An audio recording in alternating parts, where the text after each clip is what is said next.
হে তরুণ যুবকেরা,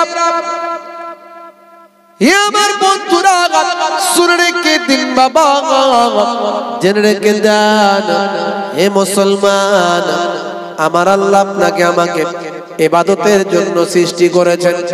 মনে রাখবেন বাবা, এই পৃথিবীতে আমরা বেকার সৃষ্টি হয়নি, পৃথিবীতে আমরা রিল্যাক্স করার জন্য আসিনি, আরাম আয়েশের জন্য পৃথিবীতে আসিনি। পৃথিবীতে আমরা হই হই করব, রই রই করব, খাবো দাবো, ফুর্তি করব আর মারা যাব, এই জন্য কিন্তু আল্লাহ পাঠায়নি। তাই বাবাজিরা আমার, তরুণ যুবকেরা আমার, এখানে কোরআনের কথা হচ্ছে, হাদিসের কথা হচ্ছে। মানুষ কিন্তু সব নাই, সকল মানুষ আসি না, কিন্তু যদি কোনো গান বাজনা, থিয়েটার, নায়ক গায়কের ভিড় হতো, সেখানে দেখতেন এই ঠান্ডাতেও মানুষের জায়গা দেওয়া যেত না। হে তরুণ যুবকেরা, আসলে আমরা ভালোটা চিনি না, আমরা মন্দতে আসক্ত হয়েছি। আল্লাহর দরবারে আমাদের যেতে হবে। হে তরুণ যুবকেরা, আমার মুরব্বিয়ানেরা, আল্লাহ বললেন বান্দারে, তোমাদেরকে পৃথিবীর শ্রেষ্ঠ জীব করে আমি আল্লাহ সৃষ্টি করেছি। হে তরুণ যুবকেরা, হে আমার বন্ধুরা, আমার আল্লাহ বললেন সুবহানাল্লাহ জি, হে দুনিয়ার মানুষ শুনে রেখে দাও, আমি তোমাদের জন্য এই পৃথিবীতে যা কিছু আছে সব কিছু নিয়ামত করে তোমাদের জন্য সৃষ্টি করেছি। হে তরুণ যুবকেরা, লাকাদ খালাকনাল ইনসানা ফি আহসানি তাকবীর, আমি মানুষকে সর্বাপেক্ষা সুন্দর করে সৃষ্টি করেছি, সব কিছু নিয়ামত আমি মানুষের জন্য দিয়েছি। এত কিছু নিয়ামত দেওয়ার পরে আমি আল্লাহ তোমাদেরকে বলি, ওরে বান্দা শুনে রেখে দাও, তোমাদেরকে পৃথিবীর বুকে কেবলমাত্র আমার ইবাদতের জন্য পাঠিয়েছি। হে তরুণ যুবকেরা, আমার আল্লাহ বললেন বান্দারে, ওয়ালা তামুতুন্না ইল্লা ওয়া আনতুম মুসলিমুন, ততক্ষণ পর্যন্ত মরো না যতক্ষণ না সাচ্চা মুসলমান হয়ে যাও। এখন বলুন তো দেখি, আমরা সাচ্চা মুসলমান হয়েছি কিনা? বুকে হাত দিয়ে জিজ্ঞাসা যদি করা হয়, আচ্ছা বলুন তো দেখি ভাই, আর ইউ মুসলিম? বলবেন হোয়াই নট, কেন নয়? আমি মিলাদুন নবীতে যাই, ঈদের দিনে ফাঁস কাতারে দাঁড়াই, আমি গরুর গোশত খাই, আমি কেন মুসলমান নয়? সলিমউদ্দিন আমার নাম ভাই, কলিমউদ্দিন আমার নাম ভাই, আমি ঈদের দিনে ফাঁস কাতারে দাঁড়াই, আমি কেন মুসলমান নয়? হে তরুণ যুবকেরা, হে আমার মুরব্বিয়ানেরা, আল্লাহ বললেন না না, এটাকে আমি মুসলমান বলছি না, বরং মুসলমান সেই ব্যক্তি যে আমাকে ভয় করার মতো ভয় করে, আর আমাকে ভয় করার মতো ভয় করলে তবেই সে সাচ্চা মুসলমান হতে পারে। আল্লাহকে যদি কেউ ভয় করার মতো করতে পারে, তাহলে সে কি নামাজ ছেড়ে দিতে পারবে? সে কি রাসূলের সুন্নাত ছাড়তে পারবে? সে কি হারাম জিনিস খাদ্য ভক্ষণ করতে পারবে?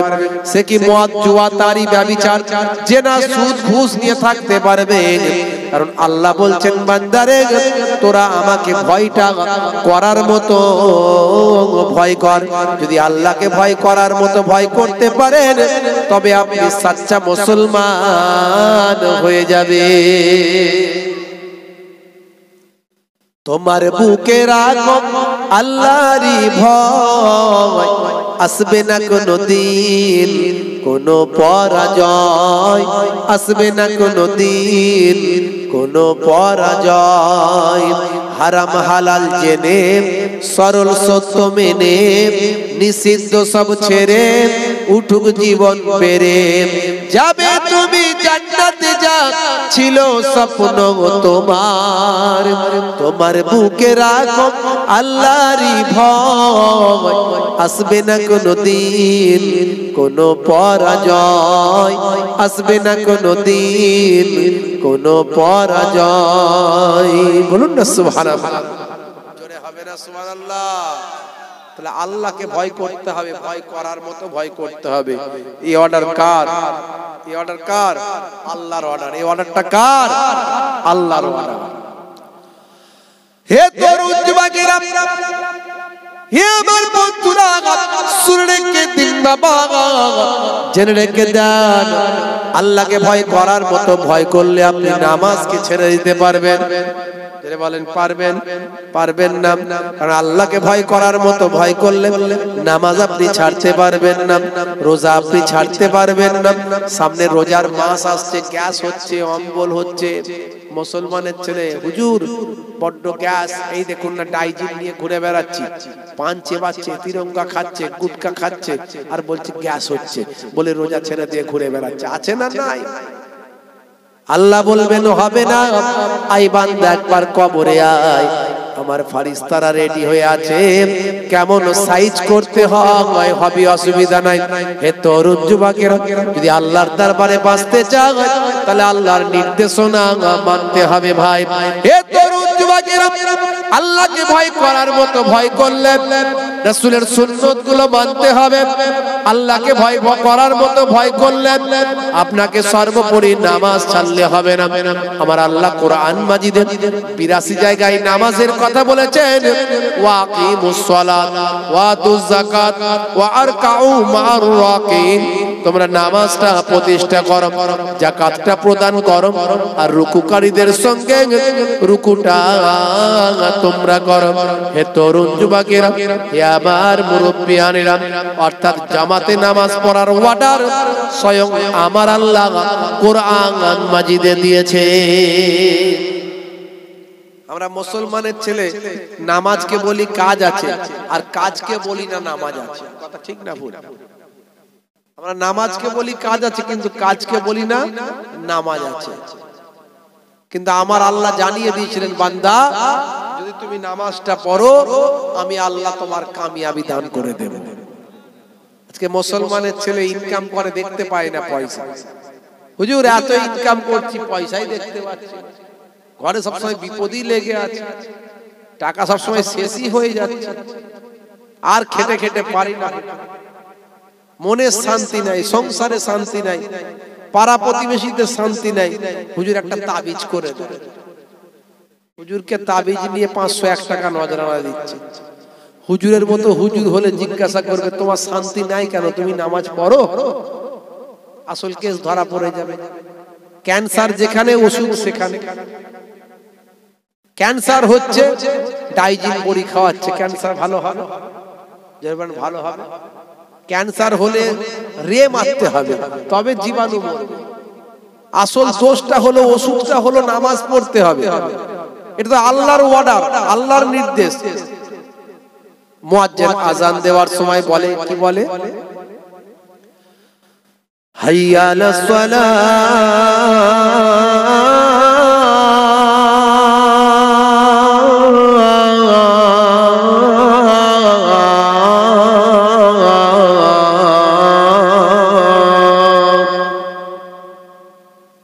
মুয়াজ্জিন বলে এসো নামাজের দিকে এসো। কি বলে? এসো নামাজের দিকে এসো। তো নামাজের দিকে এলে কিছু তো পাবে, কি দেবে, কি পাবে? আল্লাহ বলছেন, হে মুয়াজ্জিন বলে দাও, মানুষ হচ্ছে এমন জীব যে কিছু পেলে সেটা করে, কিছু লাভ হলে সেদিকে যায়। তো বলে দাও কি লাভ হবে। মুয়াজ্জিন আবার বলে দিচ্ছে, হাইয়া আলাল ফালাহ,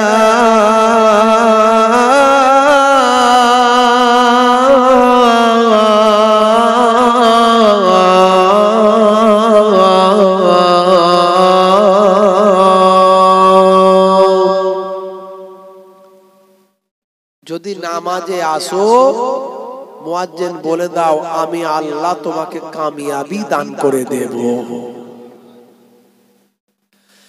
হে তরুণ যুবকেরা, হে আমার বন্ধুরা, হে আমার মুরব্বিয়ানেরা, আপনাকে আমাকে নামাজে পড়তে হবে, নামাজ ছাড়লে হবে না। মুসলমানের ছেলে মুয়াজ্জিন যখন আযান দেয়, হাইয়া আলাস সালাহ, মুসলমানের ছেলে বলে, এবার মাছ বাগানে পালা। কেন রে ভাই? বলে মুয়াজ্জিন আযান দিচ্ছে, তাই যদি দেখতে পেয়ে যাই তাহলে বলবে নামাজ পড়বি আয়।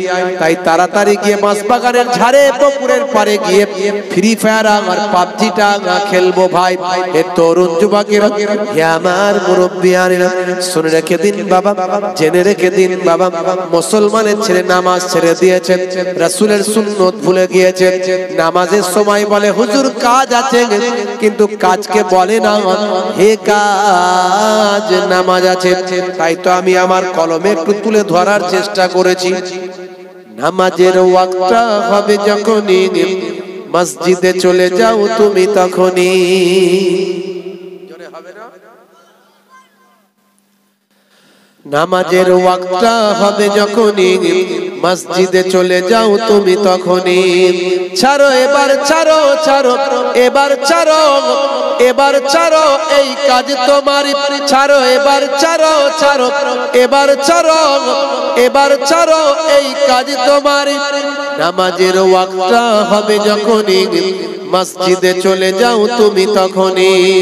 তোমার বাঁচা আর তোমার মরা লেখেন মোর প্রভু আমারই। নামাজের ওয়াক্তটা হবে যখনই, মসজিদে চলে যাও তুমি তখনই। জোরে হবে না? আর জোরে হবে না? ফজরের সময় ঘুমিয়ে থাকি, জোহরে কি দেব কাজে ফাঁকি। ফজরের সময় ঘুমিয়ে থাকি, জোহরে কি দেব কাজে ফাঁকি। রাখো এসব রাখো, রাখো এসব রাখো, এসব রাখো কথা তোমারই। রাখো এসব রাখো, রাখো এসব রাখো, এসব রাখো কথা তোমারই। আসর আর মাগরিব হেলা করি, দোকানার আড্ডায় সময়টা দিই। আসর আর মাগরিব হেলা করি, দোকানার আড্ডায় সময়টা দিন। মরলে তোমাকে যেতে হবে মাটির নিচে ঘর তোমারই। নামাজের ওয়াক্তটা হবে যখনই, মসজিদে চলে যাও তুমি তখনই। জোরে হবে না? ঠান্ডায় জড়সড় হয়ে গেছে মনে হচ্ছে, আর আওয়াজ দিতে পারেন না। কথা ঠিক না? আমিও বুঝতে পারছি, আপনাদেরও কষ্ট হচ্ছে, আমারও হচ্ছে। বেশি লম্বা চওড়া নয়, ছোট করে বলবে, একটু মূল কথাটা বলে দেব, আসল কথাটা। এত সারা দিন রাত ধরে ওয়াজ শুনলে যেটা আসল কথা হয় সেটাই বলবো ছোট করে। এশার সময় ঘুমিয়ে পড়ি, শরীরটা ক্লান্ত মেলিয়ে দিই। জোহরের সময় বলে হুজুর কাজ করি তো নামাজ কি করে পড়ব। আসর আর মাগরিবের সময় বলে হুজুর সারাদিন খাটাখাটনি করা শরীর, বিকাল বেলা একটু ক্যারাম খেলি, তাস খেলি, চায়ের দোকানে বসি। বুঝতে পারছেন? এইসব করতে করতে হুজুর মনটা ফ্রি করতে করতে সময় চলে যায়। আর এশার সময় বলে হুজুর সারাদিন খাটাখাটনি করা শরীর, সন্ধ্যা হলেই ঘুম পায়, খাই দায় ঘুমায়। আর ফজরের সময় বলে হুজুর কোনটা দিয়ে আজান হয় আর পালিয়ে যায় কিছু বুঝতেই পারি না।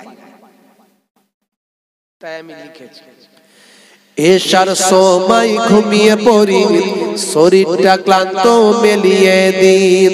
না না এসব বলো না, এসব বলো না, এসব বলো না বান্দা তুমি।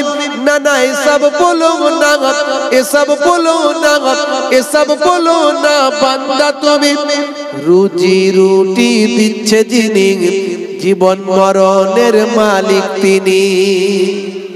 রুজি রুটি দিচ্ছে যিনি, জীবন মরণের মালিক তিনি। তোমায় আমায় জীবন দিয়ে ভালো রেখেছেন প্রভু আমারই। নামাজের ওয়াক্তটা হবে যখনই, মসজিদে চলে যাও তুমি তখনই। জোরে হবে না? আর জোরে হবে না? ভাইরা আমার, তরুণ যুবকেরা আমার, মুরব্বিয়ানেরা আমার, সেই নামাজ আমাদের ছেড়ে দিলে হবে না। রাসূলের সুন্নাত আমাদের ভুলে গেলে হবে না। 1450 বছর আগে নবী যা বলেছেন সব কার কথা বলেছেন? আল্লাহর কথা। কার কথা? আল্লাহর কথা। কোরআন মাজিদে আল্লাহ রাব্বুল আলামিন তাই বলছেন, মা ইয়ানতিকু আনিল হাওয়া ইন হুয়া ইল্লা ওয়াহিয়ুন ইউহা। আমার নবী নিজের ইচ্ছায় কোনো কথা বলেন না যতক্ষণ না আমি আল্লাহ ওহী দিয়ে না জানিয়ে দিই। তাহলে আমার নবী 1450 বছর আগে যা বলেছেন সব আল্লাহর কথা বলেছেন, আর যা আল্লাহ এবং রাসূল যা বলেছেন সবের মধ্যে বিজ্ঞান আর বাস্তবতা আছে, আছে না নাই? আমি এর আগে অনেক বক্তব্য দিয়েছি, ইন্টারনেটে গিয়ে আমার নাম বলে খোঁজ করবেন, 20-25 হাজার বক্তব্য পাবেন, কিছু কম বেশি। আমি সব বলেছি দাঁড়ি রাখার মধ্যে কি বিজ্ঞান আছে, ডান দিকে কাত হয়ে ঘুমানোর মধ্যে কি সায়েন্স আছে, বিজ্ঞান আছে, পায়ের গিরার উপরে পোশাক পরলে কি বিজ্ঞান আছে, হ্যাচ্চ করে আলহামদুলিল্লাহ বললের মধ্যে কি সায়েন্স আছে, আমি সব বলেছি। কত বলবো? ইভেন আজুয়া খাজুর খেলে তার মধ্যে কি সায়েন্স আছে আমি বলেছি। বসে পেচ্ছাপ করা, পেচ্ছাপ করে পানি নেওয়া, পবিত্র হওয়া, এইসব এসবের মধ্যে কি সায়েন্স আছে। হে তরুণ যুবকেরা, হে আমার বন্ধুরা, হে আমার মুরব্বিয়ানেরা, শুনে রেখে দিন বাবা, জেনে রেখে দেন। হে মুসলমান, একটুখানি খেয়াল করুন বাবা, আল্লাহর নবী সোনার জবানে জানিয়ে দিলেন, ইয়াকুনু ফি মাহানাতে আহলিহি ওয়া ইয়াকুমুল বাইতা ওয়া ইয়াহলিমুনা সাতা ওয়া ইয়াখিতা সাওবাহু ওয়া ইয়াকসিফা নালাহু ওয়া ইয়াহমিলু বিজাতিন মিনাস সুক। আল্লাহর নবী যে কাজগুলো করেছেন, যেগুলো নির্দেশ করেছেন, সেগুলো হলো আপনার আমার জন্য সুন্নাত। হে তরুণ যুবকেরা, হে আমার মুরব্বিয়ানেরা, শুনে রেখে দিন বাবা, নবী যেগুলো করেছেন সেগুলো আমরা করতে পারবো না, কিন্তু নবী যেগুলো করতে বলেছেন সেগুলো আমরা করতে পারবো। ভালো করে বুঝবেন, নবী যা করেছেন আমরা করতে পারবো। নবী আকাশের চাঁদ দুখানা করেছেন আগুনের ইশারায়, পারবেন করতে? নবী 11টা বিবাহ করেছেন, আপনার জন্য চলবে? তাহলে নবী যা করেছেন আপনি পারবেন না, নবী যেটা করতে বলেছেন সেটা পারবেন, আর এটাই হলো সুন্নাত। তাহলে আমরা হাদিস মানি, সব হাদিস মানি, কিন্তু হাদিস সব আমল করতে পারবো না। পারবেন? সব হাদিস আমল করতে পারবেন? পারবেন না। নবী 11টা বিবাহ করেছেন, এটাও হাদিস, আমল করতে পারবেন? পারবেন না। তাহলে সব হাদিস মানি কিন্তু আমল করতে পারবো না। নবী যেটা আমল করতে বলেছেন সেটা করব, সেটাই হলো সুন্নাত। এক শ্রেণীর মানুষ বেরিয়েছে না, ডাইরেক্ট নিজেদের নাম দিচ্ছে, বলছে আমরা হলাম আহলে হাদিস, সব হাদিস মানি, শুনি আমরা কোরআন আর হাদিস ছাড়া কিছু মানি না, ডাইরেক্ট বলছে। ওদের জিজ্ঞাসা করবেন যে এলাকায় পুরুষ মানুষ মারা গেলে কটা কাফন দেন আপনারা? পুরুষ মানুষ মারা গেলে কটা কাফন দেন? বলে 3টে, মাশাআল্লাহ। আর মহিলা মারা গেলে 5টা দেন। আর মনে করুন একটা হিজড়া আছে এলাকায়, মারা গেছে, কটা দেবেন? কি করে দেবেন? 5টা। কোথায় লেখা আছে? কোরআন হাদিস খুলে দেখান, 1 লক্ষ টাকার চ্যালেঞ্জ।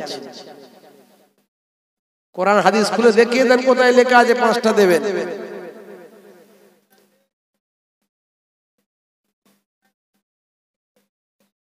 যদি মেয়েদের মতো হয় তবে, ছেলেদের মতো যদি চালচলন হয়, অনেক ছেলেদের মতো হিজড়া আছে, সবই কি সব হিজড়ে মেয়েদের মতো চলে না ছেলেদের মতো চলে?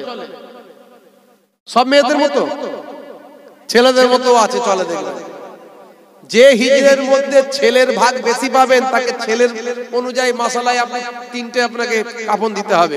আর যে হিজড়ের মধ্যে মেয়ের ভাগ বেশি আছে, এমন অনেক হিজড়া আছে দেখবেন তাদের ছেলের ভাগটা বেশি আছে, না নাই?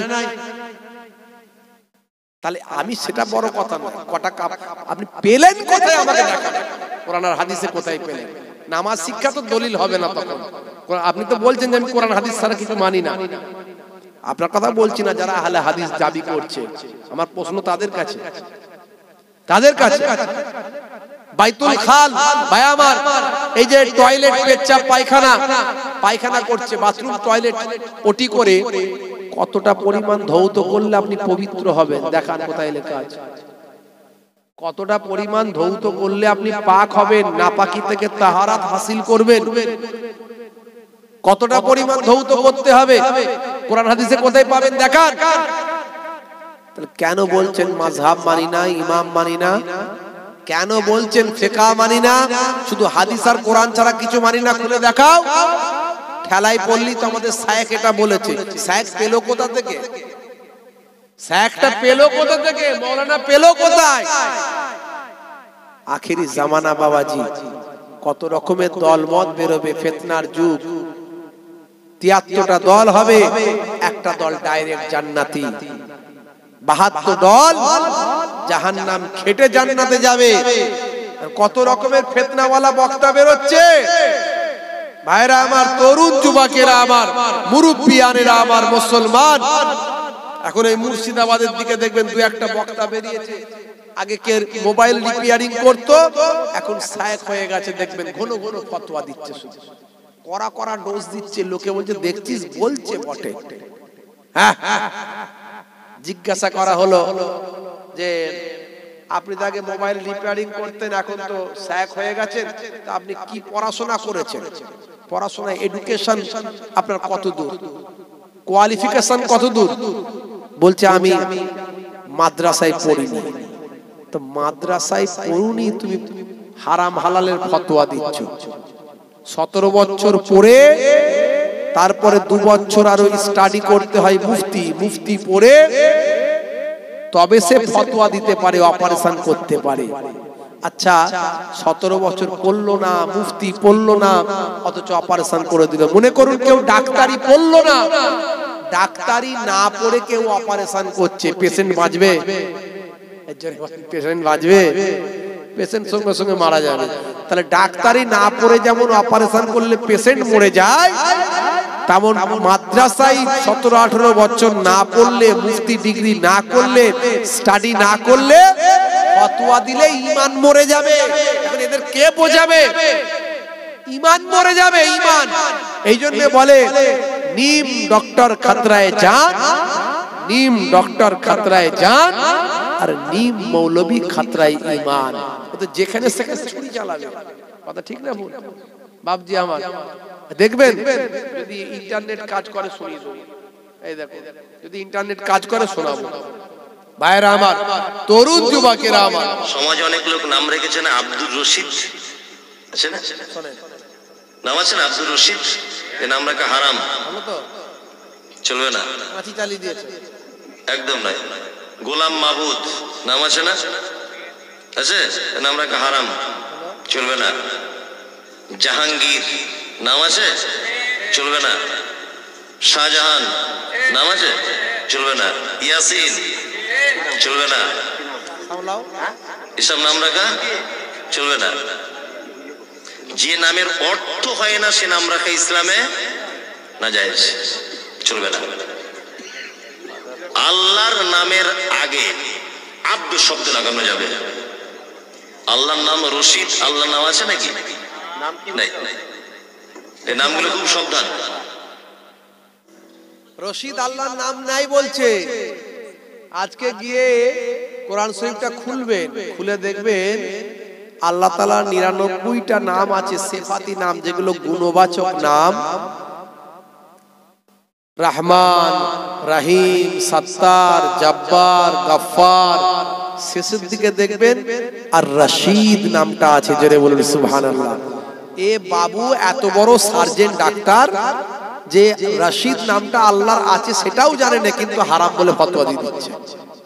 বুঝতে পারছেন গতি কোন দিকে যাচ্ছে? বললে বলবে হুজুর এসব কথা কেন বলছেন? ঈমানটাকে বাঁচানোর জন্য বলছি, ঈমানটাকে বাঁচানোর জন্য বলছি। আমি কারো নাম ধরে বলা পছন্দ করি না, গীবত শেখায় তো পছন্দ করি না, কিন্তু আপনার ঈমানটাকে বাঁচাতে হবে। দেখছেন আব্দুর রশিদ নাম রাখা বলছে হারাম। চিন্তা করতে পারেন, লক্ষ লক্ষ মানুষের নাম হচ্ছে আব্দুর রশিদ। আল্লাহ তাআলার সিফাতি নামটা লক্ষ লক্ষ মানুষের আছে। রহমান নাম আছে না নাই? তার আগে আব্দুল কথাটা ব্যবহার করতে হয়। আব্দুল মানে হলো বান্দা, রহমানের বান্দা। এইজন্য আব্দুর রহমান, আব্দুল সত্তার, আব্দুল জব্বার, আব্দুর রশিদ বলছে হারাম। গোলাম মাহবুদ, মাহবুদের গোলাম। আমরা মাহবুদের গোলাম নাই তো কি? আমরা মাহবুদের কে? গোলামই তো। আব্দুল মানে কি? দাস। আব্দুল মানে কি? বান্দা। বান্দা মানে তো দাস, গোলাম। তো গোলাম মাহবুদ নাম রাখা বলছে হারাম, নিষেধ। জাহাঙ্গীর নাম রাখা চলবে না। এখানে আছে নাকি জাহাঙ্গীর কারো? শাহজাহান। আবার অন্য একটা ভিডিওতে বলেছে যাদের এই সব নামগুলো আছে না, নতুন করে ফের আকিকা দিয়ে, মানে জবাই করতে হবে, মানে আকিকা দিয়ে নাম বদলাতে বলেছে। বুঝতে পারছেন গতি কোন দিকে গেছে? বলছি ইয়াসিন নাম রাখা চলবে না। ওই একটা ডাব ফাপ পেরে খেতে একটা বক্তা আছে না, তাকে গিয়ে বলুক না তোমার নাম রাখা চলবে না, হারাম। হ্যাঁ, হাই রে হাই, একটু বোঝার চেষ্টা করতে হবে বাপ। আমি অনেক ব্যাখ্যা দিয়েছি, আর ব্যাখ্যা দিতে পারছি না, বেশি কথা বলার সময় আমার নাই, অবকাশ নাই, একটু শুধু বোঝানোর চেষ্টা করছি। ও বলতে চাইছে শাহজাহান নাম মানে কি জাহানের বাদশা। জাহানের বাদশা তো আল্লাহ, কোন মানুষের কেন নাম হবে, এটা ওর বক্তব্য আর কি। ও জানে না স্থান কাল পাত্র অনুযায়ী ব্যাখ্যা মানে মতলব নিসবাত আলাদা হবে। মনে করুন পুকুরের পানি, কলের পানি, নদীর পানি আর জমজমের পানি এক, ওটাও তো পানি। হাউজে কাউসারের পানি এক, ওটাও তো পানি। তো ওর পানির সম্মান আলাদা, এ পানির সম্মান আলাদা। মনে করুন কেতাবুল মানে বই, মাস্টার ডিগ্রির বই, গ্রাজুয়েশনের বই, এইচএস এর বই, মাধ্যমিকের বই, আর কেতাবুল মানে বই আল কোরআন, কোরআন মাজিদও বই। তো ওই বই কোরআন মাজিদ বই আর আপনার মাধ্যমিকের বই, দুটো বই এক। মনে করুন বাইতুল মানে হলো আরবিতে ঘর, আপনার বাইতুল মানে আপনার ঘর, আর বাইতুল মানে কাবা ঘর। তো কাবা ঘর আর আপনার ঘর দুটো এক। তাহলে আল্লাহ যে জাহানের কুল জাহানের নবমণ্ডল ভূমণ্ডল সমস্ত কিছু যা আছে সবের আল্লাহ রাব্বুল আলামিন বাদশা মালিক। আর এই যে শাহজাহান মানে বাদশা, এ হচ্ছে দুনিয়ার মানুষের বাদশা। তাহলে এই বাদশা আর ওই বাদশা এক নয়, কে বোঝাবে? তারপর তো ডাইরেক্ট আব্দুর রশিদ গোলাম মাহবুব নাম রাখা হারাম বলছে, বুঝতে পারছেন? তো এই সব যদি ফতোয়াবাজি করে, জিজ্ঞাসা করলে দেখা যাবে এদের মুফতি ডিগ্রি নাই। ফতোয়াটা দেয় কি করে? এমএস ডিগ্রি ছাড়া অপারেশন করতে পারবে? এমএস মাস্টার অফ সার্জন, এই সার্জন ডাক্তারিতে সার্জন হলে তবে সে ছুরি চালানোর হুকুম পায়। আর এই আমাদের ইসলামিক ব্যাপারে যে মুফতি হবে, মুফতি ডিগ্রি পাওয়ার পরে তবে সে ইসলামিক রুলস আইনের উপর ছুরি চালাতে পারে, কেটে বাদ দিতে পারে। তো ওর তো সে বাদ দেওয়ার ক্ষমতাটা নেই, অথচ বাদ দিয়ে দিচ্ছে। তাহলে মানুষ মরবে না বাঁচবে? মানুষ মরবে। বন্ধুরা আমার, এদের থেকে আমাদের সাবধান হতে হবে। এরই জন্য আল্লাহ রাব্বুল আলামিন বললেন তোমরা আমার গোলামি করো, অর্থাৎ আমার নামাজ, আমার রোজা, আমার হুকুমের গোলামি। তারপরে আল্লাহ বলেন ওয়াতিউর রাসূলা, আমার রাসূলের গোলামি করো, আমার রাসূলের ইতাআত করো। রাসূলের ইতাআত মানে রাসূলের সুন্নতের তাবেদারি, রাসূলের সুন্নতের গোলামি। তারপরে বললেন, আল্লাহ বলে দিলেন এটা আল্লাহর কথা, দুনিয়ার কোনো মানুষের কথা নয়। ওয়া উলিল আমরি মিনকুম।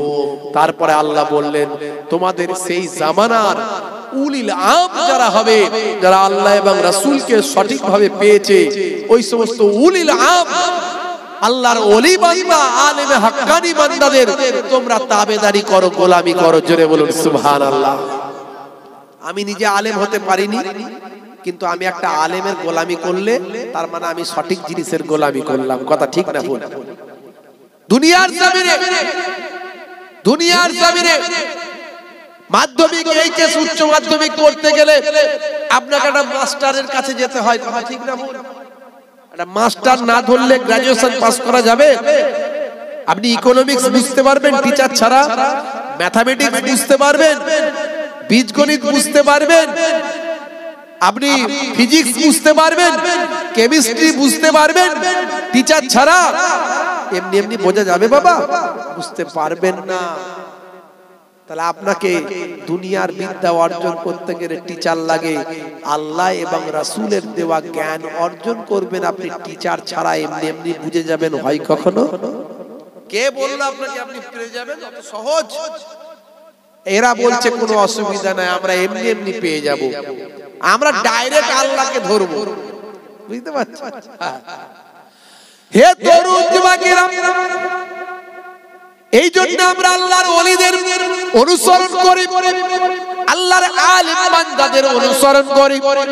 আমার আল্লাহ কোরআন মাজিদের মধ্যে জানিয়ে দেন, ইয়া আইয়ুহাল্লাযীনা আমানুত্তাকুল্লাহা ওয়া কুনু মা'আস সাদিকিন। হে বিশ্বাসী বান্দারা, তোমরা আমি আল্লাহকে ভয় করো এবং সত্যবাদীদের সঙ্গী হয়ে যাও। সত্যবাদী কারা?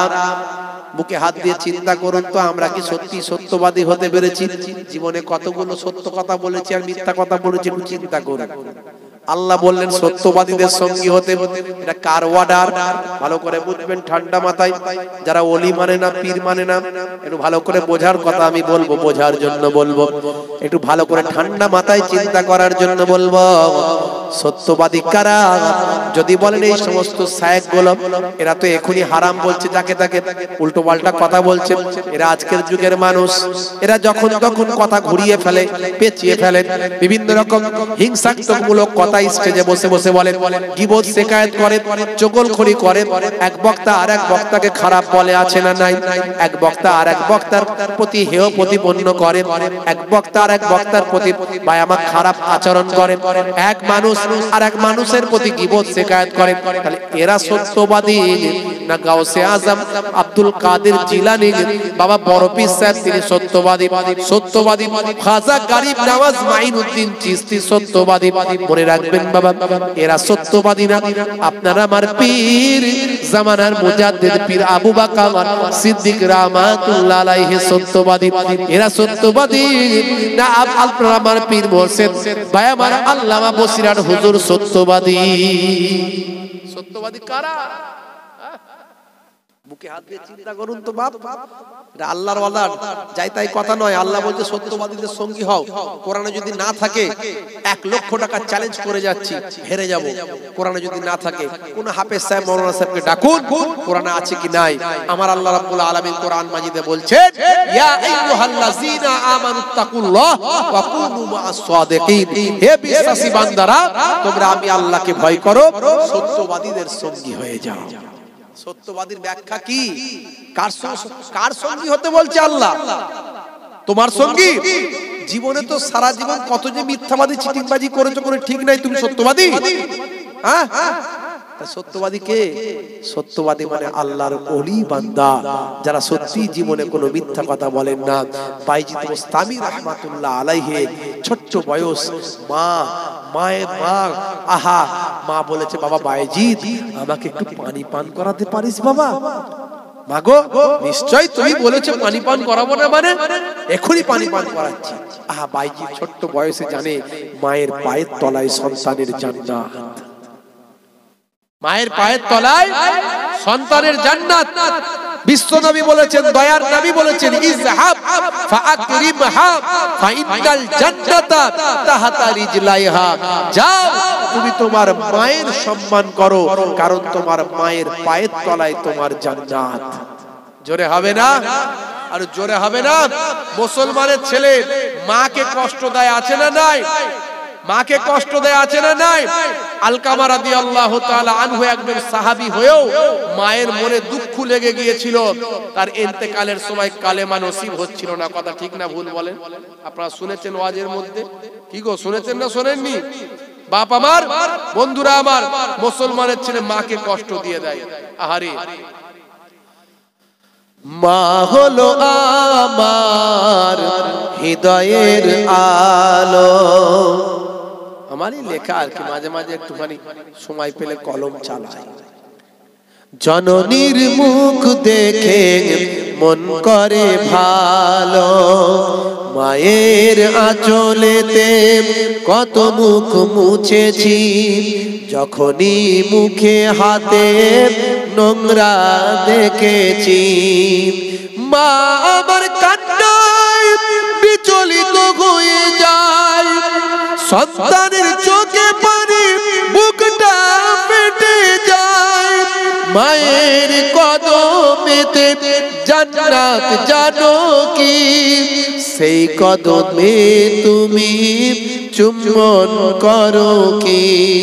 আরো কত সম্মান মায়ের জানো কি, জানলে এ জীবন তুমি তা মানো কি? জোরে হবে না? আর জোরে হবে না? জননী মায়ের স্মৃতি আজ বুকে বয়ে যায়, কষ্টের দিনগুলো আজ মনে পড়ে যায়। জননীর অনাহারে দিন রাত কেটে যায়, তবু যেন সন্তান খালি পেটে না রয়। মা হলো তোমার দুনিয়াতে জান্নাত, মা রাজি না বলে পাবে তুমি দোজখ। এই কথা তুমি আজও মানো কি? মানলে মায়ের সেবা করো কি? এটা হলো আল্লাহর নির্দেশ জানো কি? জানলে সে বিধান তুমি তা মানো কি? জোরে হবে না? আর জোরে হবে না? মা ছিল এক গো আলকামা সাহাবীর, বড় ভালোবাসতো পুত্র ওর বেনাজির। মায়ের হৃদয়ে ব্যথা লেগে যায় যখনই, মা বলে প্রভু আমি তার জননী। হাত দুটো তুলে মা খোদাকে জানাই, বড় ব্যথা পেয়েছি ওগো প্রভু দয়াময়। ইন্তেকালে তার দেখো কি ঘটে যায়, সাহাবীর কালেমা নসিবে না হয়। নবীজির ওসিলায় মা তাকে ক্ষমা দেয়, কালেমা পড়ে তার রূহ পাখি উড়ে যায়। জোরে হবে না? আর জোরে হবে না? মা হলো আল্লাহর বড় এক নিয়ামত, দুনিয়ার সন্তান করো তার খিদমত। মায়ের দোয়াতে বাইজিদ ওলি এক, আল্লাহর দেওয়া মা হলো রাহমান। জোরে হবে না? মোহে বলে যে আবার মা হলো পৃথিবীর সেরা সবার। মায়ের মনেতে যেন দুঃখ না লেগে যায়, দুনিয়া আখেরাতে বরবাদ হবে ভাই। আছে কেউ এমন দোয়াটা পেতে চাই, তাড়াতাড়ি মাকে খুশি যেন করে দেয়।